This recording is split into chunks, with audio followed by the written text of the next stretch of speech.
Olá pessoal, tudo bem com vocês? Eu sou a Ive do canal VegTube e estou aqui com mais uma vez com a nutricionista Ana Seregatti.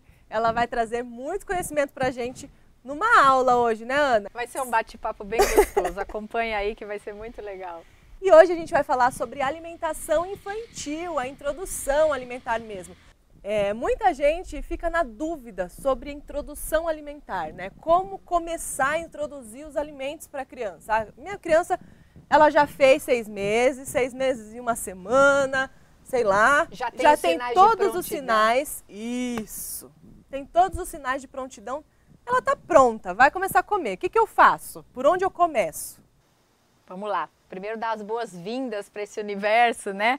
Que a criança vai entrar em contato com algo que até então era desconhecido. Até então era leite materno, preferencialmente, né? A gente só usa a fórmula infantil em situações muito complexas mesmo. Então, aí sim eu sugiro você, se for falar de aleitamento e fórmula, dá uma assistida no vídeo anterior que a gente discutiu um pouco essa questão, né? Então, partindo do princípio que o aleitamento materno é a forma mais natural, a forma melhor para a criança, então chegou o momento de apresentar esse universo alimentar para ela. E a gente chama de alimentação complementar, porque esses alimentos eles vão complementar o que o leite materno, a partir de agora, não dá conta de oferecer. Então, a criança está crescendo, está se desenvolvendo em termos neurológicos, daqui a pouquinho, aí perto de 8 meses, 7 meses, 8 meses vai engatinhar, perto de 1 aninho vai andar, perto de 8, 9 meses vai começar a fazer movimentos mais finos do sistema nervoso. Então, é necessário a gente dar esse suporte nutricional com outros alimentos que não o leite materno. E nesse começo é uma apresentação da comida, né? Exatamente. Porque, assim, na realidade ela vai estar nutrida pelo leite materno. Exatamente. Isso é importante. Mas ela precisa começar a conhecer e conviver com alimentos, que é uma coisa totalmente nova. Vai aprender a comer. Então, por isso que a gente fala que é alimentação complementar, né? Isso. É que às vezes tem mãe que fica desesperada. E eu já recebi mensagem de mãe falando assim, nossa, mas eu já estou há 2 meses oferecendo comida e minha filha põe na boca e tira, não quer comer. Normal, gente, super normal. A experimentação, essa atividade lúdica, a introdução alimentar é para ser um momento gostoso, não é para ser estressante, nem para os pais e nem para a criança. Eu vejo que existe muita cobrança para um ganho de peso, tem que ganhar X gramas por dia, X gramas por semana, mesmo no aleitamento materno. O mais importante é que a criança esteja crescendo no ritmo dela. Ela não precisa, e eu queria te pedir licença para fazer um comentário que a gente até não fez no vídeo anterior, que seria bom ter feito lá. As curvas de crescimento, elas servem para dar uma orientação do caminho que a criança está fazendo para ganho de peso e de altura. A gente não precisa que a criança fique no meio da curva. A curva tem 5 linhas, né? A gente não precisa que a criança fique naquele miolo, que é onde 50% das crianças estão. Aquelas curvas foram feitas todas com crianças em aleitamento materno exclusivo, ao redor do mundo. O Brasil foi um dos lugares, né, dos países que participou da construção da curva. Então, a criança que, quando na construção da curva, as crianças que compuseram aquela última linha eram crianças saudáveis. Então, mesmo se o nenezinho se mantiver numa linha abaixo, não significa que tem nada errado com ele. O que ele precisa é escolher uma curva e dali para frente seguir a linha de tendência da inclinação da curva. Isso é bem importante, a gente não falou no vídeo anterior, então um parênteses aqui. E cada ser humano é único, né? Exatamente. Desde que nasce o ser humano é único, então exatamente. Não então, precisamos ficar tão preocupados com isso, é verdade. Introdução alimentar, gente, não é para ser um estresse, é para o momento da gente mostrar para a criança, olha, existe um outro alimento sem ser o peito, né? Sem ser o leite. Então nós temos cereais, temos leguminosas, temos verduras e legumes, temos frutas, temos castanha. E a criança vai experimentar. Como que você pode fazer isso? E você que está começando a introdução alimentar ou que conhece alguém que está passando por esse processo, você pode escolher o jeito que você quer fazer.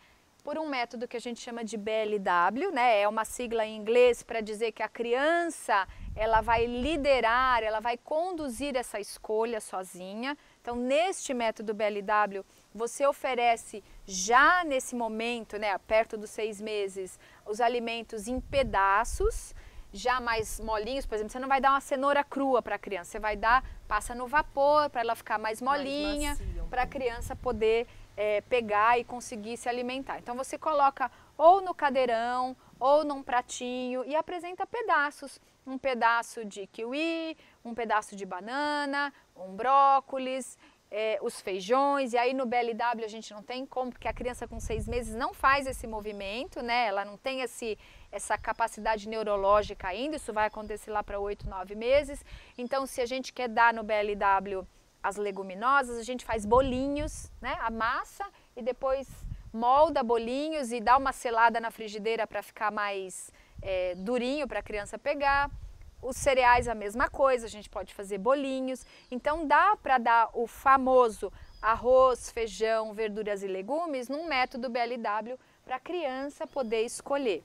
E é uma experiência muito legal. Eu apliquei esse método com a minha filha, a primeira, né? E aí depois agora vai vir a segunda, vamos ver como vai ser. Mas eu fiz o método BLW um pouco misto, na realidade eu nunca fiquei muito vidrada assim, Ana. Tem que ser tudo em pedaço, eu não posso dar nada amassado. Porque na minha cabeça eu tinha uma coisa que eu queria que ela comesse alimentos que fossem saudáveis e texturas diferentes. Então, para ela se adaptar com todos os tipos de textura. Porque se eu só fizer bolinho, só fizer os alimentos inteiros, ela não vai querer comer um iogurte quando eu comer um iogurte de inhame, por exemplo.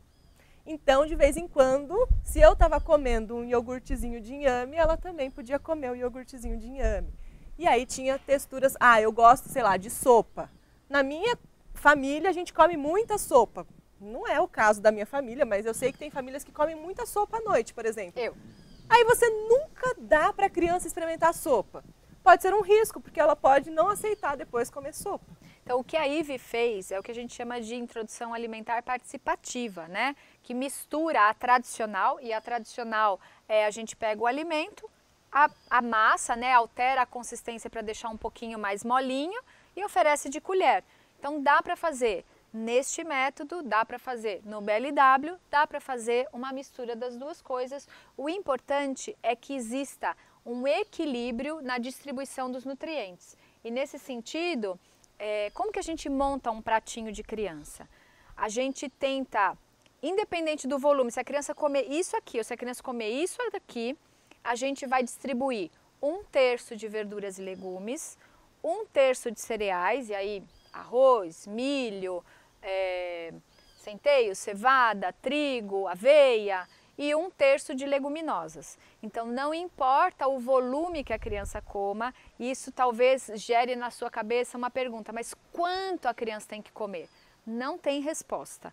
Embora exista uma recomendação no Ministério da Saúde, isso é para a população assim genérico. Quando a gente tem uma pessoa na nossa frente, a gente tem que adaptar à necessidade daquela pessoa. Então, se o nenezinho é uma criança mais comedida, come pouquinho, comer um tantinho assim, eu vou pegar 1/3 desse tantinho. Se é uma criança glutona, já gosta de comer, come bastante, nossa, como que cabe na barriguinha? Deixa comer. E aí a gente, vamos supor, come um tantão, é 1/3 do mesmo jeito. É bem importante quando a gente faz a introdução alimentar, apesar de ser muito lindo a criança comer brócolis, a criança comer cenoura, abobrinha, a gente tem que ficar atento, porque este grupo não é um grupo que tem sustância, que a gente usou isso, né? Essa palavra sustância. Não tem um valor calórico significativo. Então, por mais que seja lindinho a criança encher a cara de brócolis, a gente precisa dar um limite, porque precisa oferecer leguminosas, cereais, que vão ter um teor melhor de carboidratos, de proteínas. Agora, isso é um processo também, né, Ana? É um processo. Sabe por quê? Eu vou contar um pouquinho da experiência que eu já tive. Porque assim, no começo você oferece... Eu sempre ofereci os 3 grupos alimentares, porque eu sempre tirava do meu prato, da refeição que eu fazia para mim, eu fazia para ela, né? Porque não precisa fazer comidinha separada, viu? Sempre eu fazia assim. Então sempre tinha lá uma fonte de leguminosa, porque é o meu padrão alimentar, uma fonte de leguminosa, uma fonte de cereal e uns legumes, algum tipo de legume ou verdura. Verdura, na realidade, no começo eu não conseguia dar muito porque ela não aceitava tão bem. Hoje come super bem salada, mas antes não aceitava tão bem. Só que assim, eu dividia o pratinho, mas tinha dia que ela comia o brócolis, não pegava, aí pegava os outros na mão, amassava, fazia assim, jogava, caía no chão e tudo bem. E no começo, gente, isso é normal. Eu falei aqui pra gente pensar nesses terços, é num contínuo. Mas uma vez ou outra a criança está nessa experimentação, come tudo feijão e não come mais nada, come porque tudo ainda não brócolis tá e não come mais... né, Ana? Exatamente. Ela está conhecendo. Exatamente. Então eu percebi muito e foram alguns meses assim. Aí no outro dia comia de manhã, pegava uma fruta, mandava ver, mas o pãozinho não queria nem a pau, entendeu? E tudo bem.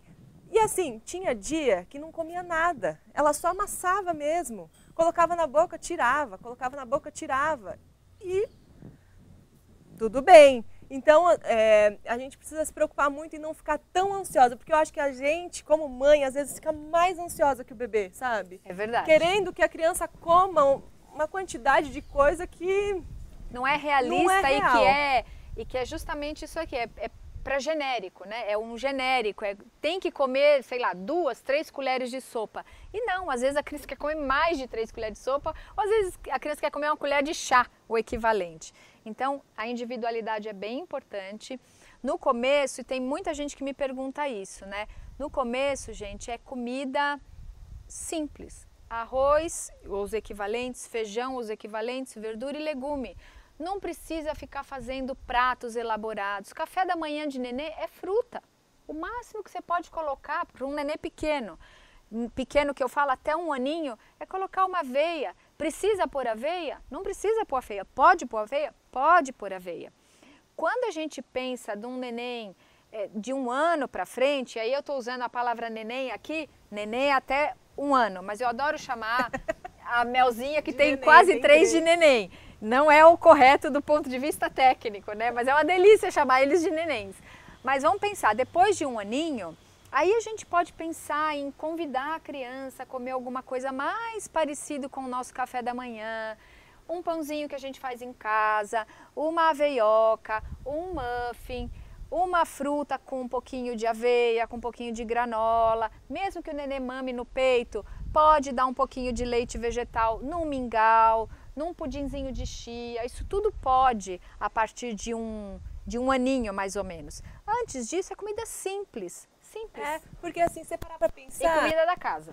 Isso, mas você parar pra pensar, a criança não tem referência nenhuma. Então ela vai comer pela primeira vez o mamão, depois ela vai comer pela primeira vez a maçã, depois a primeira vez a pitaia, entendeu? Ela vai ter muitas opções diferentes para ela comer só de frutas, coisas prontas, assim, que a gente pega, né, na natureza.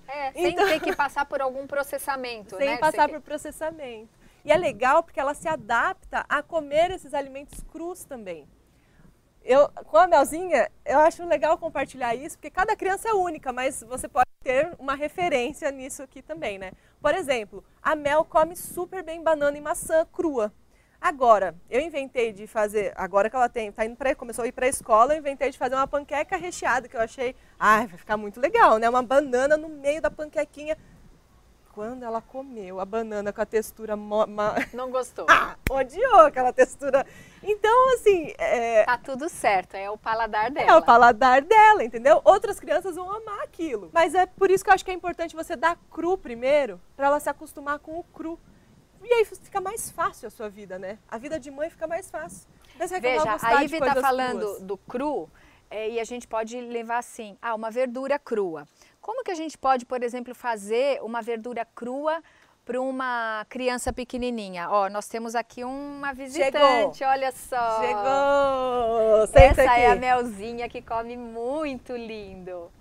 Então, a criança, ela pode, assim, o bebezinho, ele pode experimentar um cru. Às vezes pode não ser tão cômodo porque um pedacinho, por exemplo, de rúcula, aquela parte bem tenra, pode grudar na boquinha lateral e a criança ainda não sabe mexer a língua. Então não tem nada errado dar algo cru. A gente começa com os cozidos porque eles são mais fáceis desse aprendizado motor da boca, da movimentação da língua, que vai aprender a lateralizar, a ir para frente, a ir para trás, porque hoje só o movimento de sucção. A criança vai aprender. Fala, nenezinho não morde? Morde! Quem dá de mamar sabe como que é, né? Os dentinhos estão todos embaixo ali, mas aquela mordida, ela é forte. Então, você quer ir lá? Tchau. Então, dar cru para a criança, a gente vai escolher qual cru. Uma cenoura crua, dificilmente um nenezinho que não tem dente vai conseguir comer. Mas aquele, por exemplo, aquele talo central da alface americana, que é mais durinho, a criança consegue segurar. E aquilo é tenro de alguma forma. Se a gengiva da criança vai, ela consegue triturar. E aí talvez você que está nos assistindo vai falar, ah, mas vai engasgar. O engasgo é algo importante da gente falar. Existe uma coisa chamada reflexo de Gag, que é um reflexo protetor da criança. Caso alguma coisa vá para a região da garganta dela, que é maior do que consegue passar, ela vai fazer um movimento de vômito. Vai fazer, coloquem no YouTube vídeos de reflexo de Gag. Vocês vão ver o que é um mecanismo de defesa da criança. E você já viu o seu nenenzinho, de alguma forma, dar uma engasgadinha com leite materno ou fórmula? Sabe isso é o Gag. Eu achava a Mel, por exemplo, com água. Quando ela começou a tomar água na garrafinha, coisa assim, ou no copinho, ela engasgava. Era muito mais do que com comida. Muito mais. Assim, não engasgava, né? Dava esse reflexo. Gag. É o Gag. Aí voltava. Mas o líquido era muito pior do que o sólido. Isso é de criança para criança. E eu convido vocês a colocarem vídeos de Gag, porque eu já vi lá na Escola de Nutrição, que é o canal que eu tenho, parceiro com o VegTube, eu selecionei alguns vídeos lá de reflexo de Gag, porque tem mães que foram assim, sustentaram, a criança está lá no processo do Gag e a mãe aguardou a criança terminar o processo do Gag, cospe o pedacinho, acho que era uma banana, pega o pedaço da banana e põe de novo na boca e está tudo certo. Então, Gag é um reflexo protetor. Converse com o seu pediatra, como que se faz a manobra de desengasgo, caso a criança engasgue mesmo e não consiga sozinha retomar. Isso é muito raro acontecer, mas isso pode acontecer e o pediatra vai te dar o suporte para fazer essa manobra caso necessário. Isso é muito importante você saber. Eu aprendi também, a pediatra me ensinou todo a fazer. pediatra faz esse processo. Inclusive, uma vez eu fiz o processo com a minha filha, mas ela não tinha engasgado. Só que a mãe é desesperada, sabe? Mãe é muito desesperada. E aí já acha que primeira viagem, então, é natural, já acha que gente. Tá engasgando, que tá tudo, e não tava nada. Mas eu fiz o processo e tava tudo certo. E tava tudo certo. Então, assim, eu falei dessa questão do Gag, porque estava falando das verduras, que é algo que pode dar aquela grudada e realmente aparecer um reflexo protetor. Mas é normal e conforme a criança vai crescendo, isso vai ficando cada vez menos presente, né? E a gente tem que aprender, saber lidar com isso.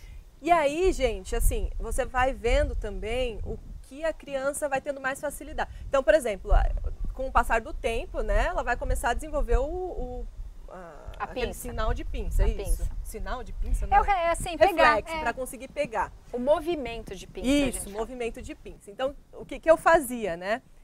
Eu cozinhava feijões porque a Mel nunca gostou de coisas muito líquidas, assim. Então, por exemplo, o feijão, se eu oferecesse o feijão, isso você precisa descobrir no seu filho, mas eu oferecer o feijão do jeito que eu gostava de comer, que era quase assim... Com muito caldo. Com muito caldo, os grãos assim desfeitos. Não ia feijão assim. Aí eu comecei a descobrir que ela gostava de comer o feijão. Então, para ela, eu tirava só o feijão mais durinho. E procurava fazer também os grãos maiores. Então, eu comprava fava. Nossa, a Mel amava comer fava. Para quem não sabe o que é fava, fava é um feijãozão grandão, assim. É uma leguminosa, né? Foi o primeiro que deu sucesso. Então. Porque era grande, aí ela conseguia pegar e ela, nossa, comia aquilo. Gente, eu fazia sem sal, porque a gente tem uma orientação, né, de fazer sem sal até 1 ano. E eu comecei a dar fava para ela com uns 8 meses, mais ou menos, que ela começou a pegar assim e comer muito bem fava. e pegava aquele grãozão de fava e comia com, nossa, um prazer, era lindo de ver. Mas você tem que ir descobrindo as coisas, sabe? E aí você pode fazer o teste aí na sua casa também. Porque às vezes, meu filho não gosta de feijão. Mas se você oferecer só de um jeito, pode ser que ele não goste. Aí você precisa começar a pensar em oferecer de outras maneiras, né? Talvez não é o jeito que você gosta. Por exemplo, outra ideia legal, ó. Tofu. Tofu eu gosto de comer temperado, pro meu paladar. Aí eu já vi um monte de neném comendo tofu puro, sem nada. Mas pro neném, ele gosta de... A Mel amava tofu cortado, só o tofu, sem sal, sem nada. Era o tofu puro. E, gente, pegando esse gancho da Ive, a gente fala de não dar sal. O tofu e qualquer outro alimento, ele pode ser totalmente temperado. Então, não está proibido dar orégano, cominho, coentro, salsinha, cúrcuma. Tudo pode ser. A gente não dá o sal para não sobrecarregar os rins. Mas isso também não quer dizer que nossa, se der alguma coisa com sal vai fazer mal. Não, a gente recomenda não dar sal, porque o rim da criança assim...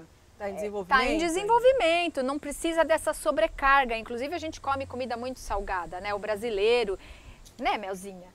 A gente come coisas com muito sal. Então a gente não dá... A gente não tempera, a gente faz a comida da família sem sal, com o tempero da família, tira a porção da criança e daí coloca o sal no prato da família ali, da criança que é um pouco mais velha, dos pais. Eu sempre cozinhava, eu tenho esse costume, né, de cozinhar leguminosas todas e deixar congelado. E eu sempre cozinho sem tempero algum, aí eu tempero e faço tempero fresquinho na hora. Então o meu sal eu colocava só no fim, aí eu tirava o dela e colocava o sal e dava tudo certo, resolvido. Mas não é proibido dar tempero, é só tempero industrializado que a gente não deve, nem a gente deve comer. Inclusive, temperos frescos são importantes também para as crianças, né? E para nós adultos, a gente precisa comer bastante tempero fresco, salsinha, cebolinha, manjericão, hortelã, sálvia, o que você quiser pode dar para o neném. O que mais, Mel, que nós vamos falar? Você gosta do quê? Arroz e feijão. Agora eu gosto. Então, gente, a criança vai desenvolvendo um paladar. Uma coisa muito importante, que foi bom a Mel ter vindo aqui, ela gosta de arroz e feijão. Por quê? Porque os pais comem arroz e feijão. Então, a criança, eu já disse isso nos vídeos anteriores, a criança é um livro em branco. A gente escreve. Então, se a gente quer que a criança coma bem, os pais precisam comer bem. E é uma pergunta que eu sempre faço.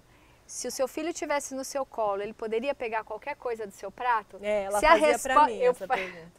Se a resposta é não, tem coisa aqui que não pode, porque provavelmente aquilo que está no prato não é um alimento saudável. E você já tem consciência disso, só e não que mesmo quer assim para você e não quer que a criança coma. A gente tem essa consciência de proteger muito mais a criança do que a gente mesmo, né? Então é importante nesse momento fazer essa reflexão.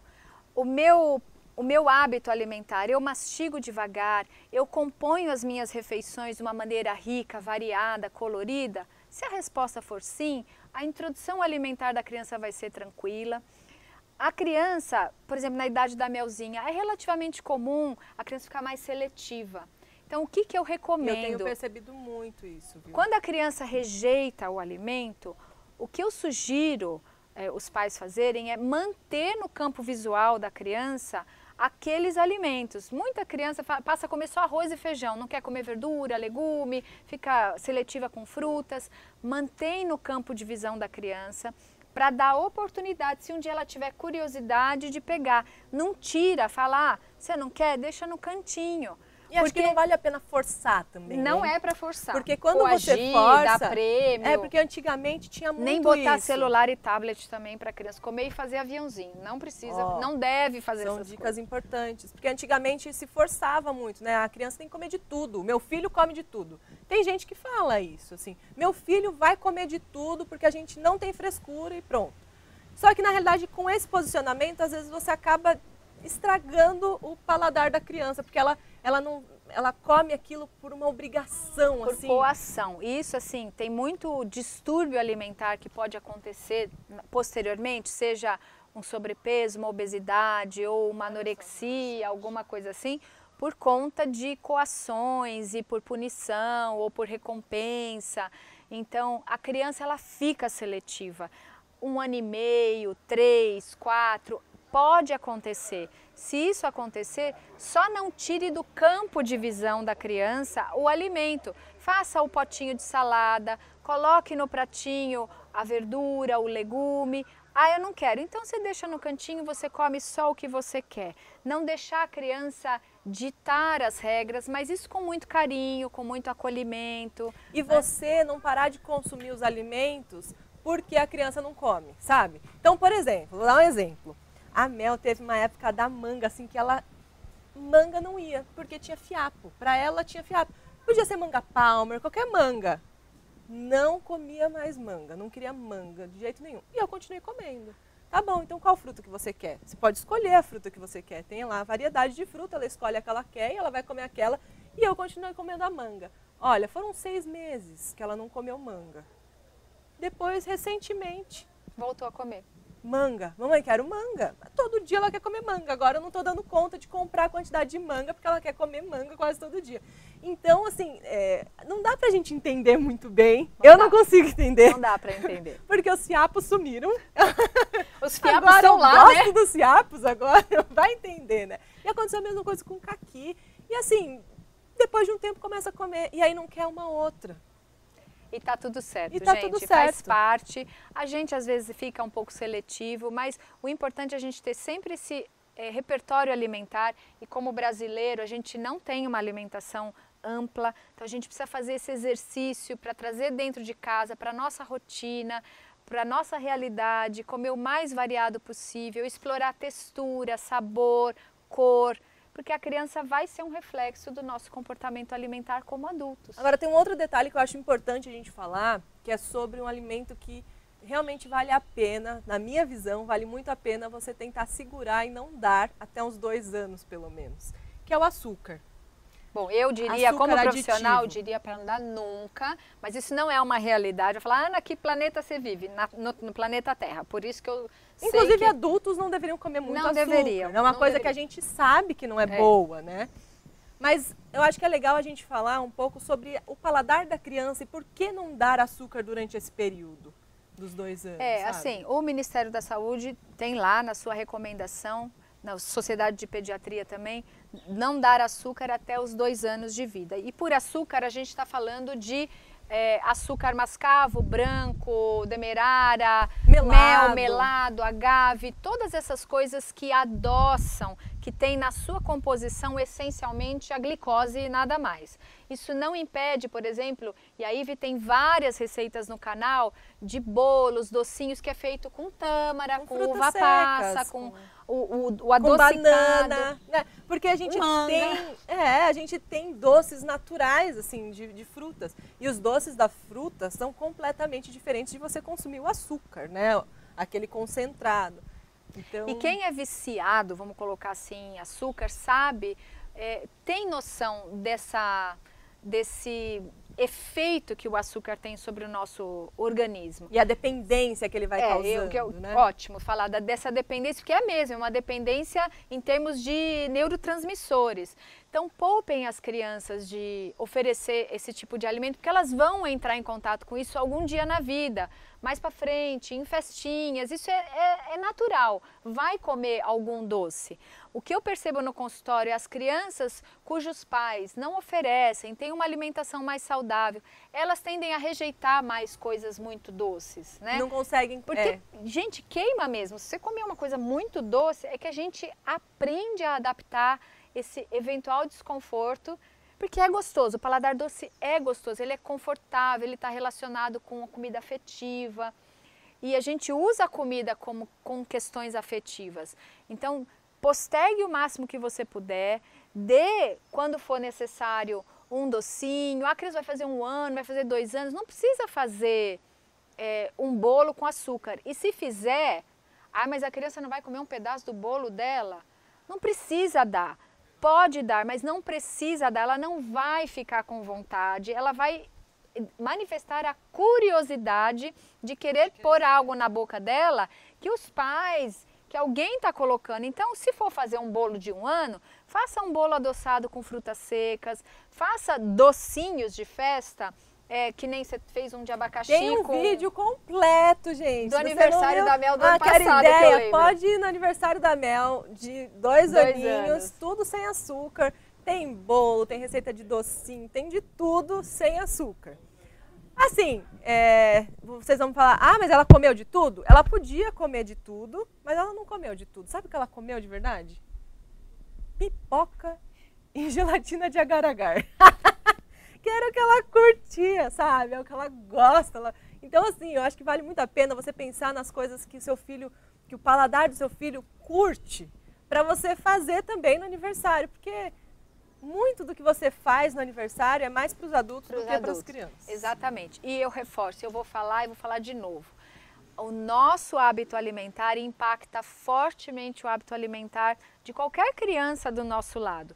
Eu tenho, assim, uma sobrinha que ela já sabe, a tia Ana, ela falou assim, na casa da tia Ana não tem muita coisa gostosa, só tem coisa natural. Ela acabou de fazer 6 anos, então ela já tem essa consciência, na casa da tia Ana não tem isso.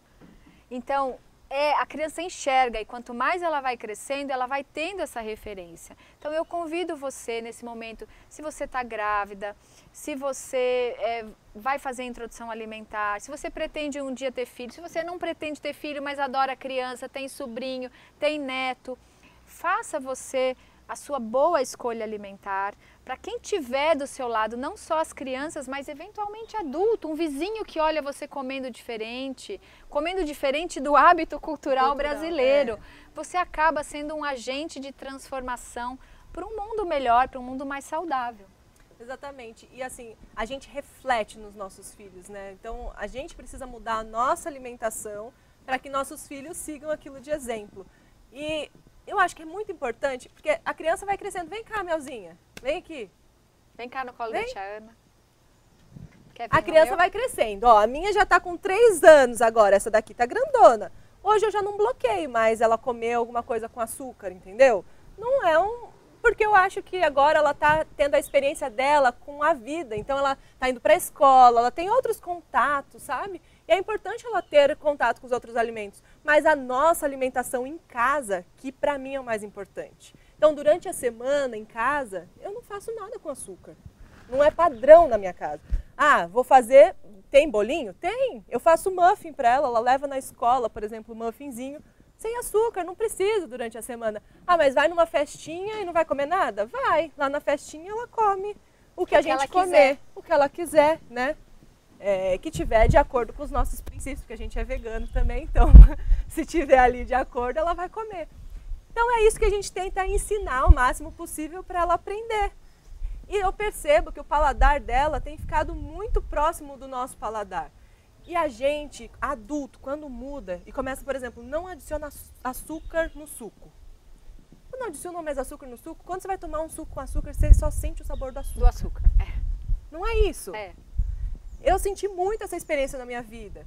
E eu tenho certeza que na sua também vai ser assim. E aí você vai começar a gostar mais das coisas sem o açúcar, sabe? O sabor natural dos alimentos, né? Exatamente. Vai comer um mamão, você vai sentir o sabor do mamão, não vai precisar do melado ou do açúcar polvilhado por cima, sabe? Já é uma fruta super doce. Mas a gente, como adulto, precisa ter essa implantação na nossa família para conseguir transmitir para as crianças. Para as crianças e até eventualmente para outros adultos que convivam com a gente. A gente é um agente de mudança quando a gente faz uma boa escolha alimentar. Isso é bem importante. Pense nisso. Você que está nos assistindo, que tem uma criança em volta de você, qualquer que seja o tipo de relação que você tenha com ela, e mesmo os adultos que estão no seu redor. Quando você faz melhores escolhas alimentares, você está ajudando sua saúde, e muito provavelmente a saúde do planeta, porque alimentos que são empacotados, né, vão poluir o nosso quintal, que é comum, meu quintal, o seu, da Ive, é tudo mesmo quintal, o quintal do nosso planeta. Então a gente, fazendo boas escolhas, a gente permite que gerações futuras tenham mais saúde. A influência a gente não tem noção do quanto a gente consegue abranger. É impressionante. Bom, gente, acho que a gente conseguiu falar aqui. Teria, assim, várias outras coisas pra gente falar, mas a gente deixa para um próximo vídeo, né, Exatamente. Ive? Tem alguma outra dúvida que você tenha na sua cabeça? Deixa aqui nos comentários. Quem sabe a gente grava um próximo vídeo falando sobre o assunto que você precisa saber. Bom, gente, muito obrigada por estarem aqui até agora com a gente. E beijo. Até a próxima. Até.